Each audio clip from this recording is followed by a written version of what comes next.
White flag is raised and they're off. And the race of the day, the Poplar Square Chase, Grade 2 over 2 miles and 10 fences, a short run to the first of the 10, and it's Jingle with on the right Cashback, being followed by Fakir de Dairy and Notebook, and Cashback's a faller. Cashback, a first fence faller, as the horse gallops away riderless. Paul Townend looked to be getting to his feet as Jingle leads the other pair out over the second fence, Fakir de Dairy and Notebook, as they rise up in front of us. Good run to fence number 3. Paul Townend walks away okay, as Jingle, in comparison to the other two left, has been busy.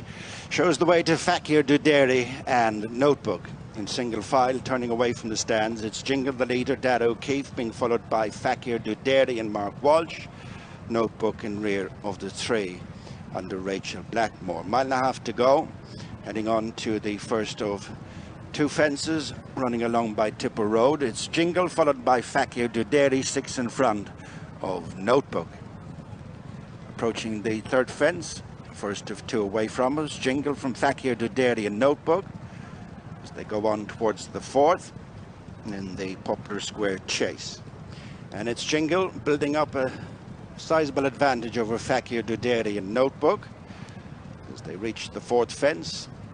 Last of 2 past the stands, it's Jingle being followed by Fakir de Dairy and Notebook as they go out over that fourth fence.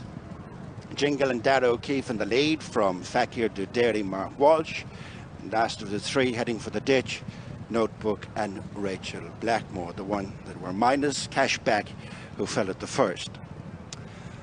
Heading to the ditch, fence number 5, the halfway stage, Jingle, Fakir de Dairy and Notebook, all jumping economically, racing on to the 7 furlong point with another 5 fences left to jump. It's Jingle continuing to show the way to Fakir de Dairy and Notebook, making the run across towards the 6 furlong point and the first of 3 on the run back towards the straight. And it's Jingle, a couple of lengths in front as Fakir de Dairy closes right up onto the heels of the leader, and Notebook not so far adrift. On now to the middle of the 3 with just over 5 furlongs to go. For the jump, it's Jingle, tracked by Fakir de Dairy and Notebook. 3 fences left to jump in the Poplar Square Chase. It's Jingle the leader, being followed by Fakir de Dairy and Notebook as they come to the third last. Jingle followed by Fakir de Dairy, and Jingle plowed his way through it. Fakir de Dairy right up on terms, and Notebook a couple of lengths off them as they run the home turn. 2 fences left to jump in the Poplar Square Chase. Jingle, Fakir de Dairy and Notebook pushed up on their outside to make it interesting as they swing in for the final 2. On the right, it's Jingle, just inclined now to back out of it.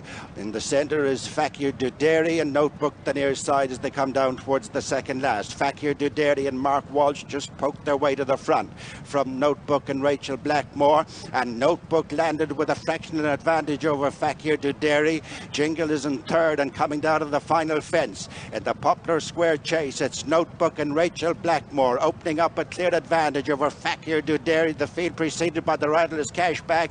Jingle is in third and away from the final fence. It's Notebook the leader from Fakir de Dairy inside the final 200 yards in the Poplar Square Chase. It's Notebook coming right away from Fakir de Dairy and Jingle. They're well strung out, and Notebook bounces back on his first run back. Notebook clear from Fakir de Dairy and Jingle. Great to see Notebook back to something like his best here in his seasonal debut to win the Poplar Square Chase. A race that unfortunately lost much of its lustre at the very first fence when Cashback, the favourite,